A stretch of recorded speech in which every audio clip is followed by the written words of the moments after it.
Hello YouTube, I'm David with the David West channel. Well, it's time to put a little more paint, high temp paint, on this table. Here's where I started a fire the other day and then it's getting scuffed off.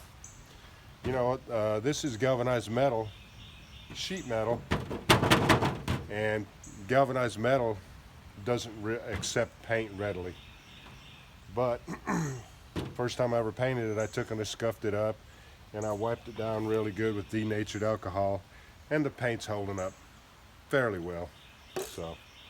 But anyways, just want to clean it up and show you some time lapse of me putting another coat of high temp paint on it.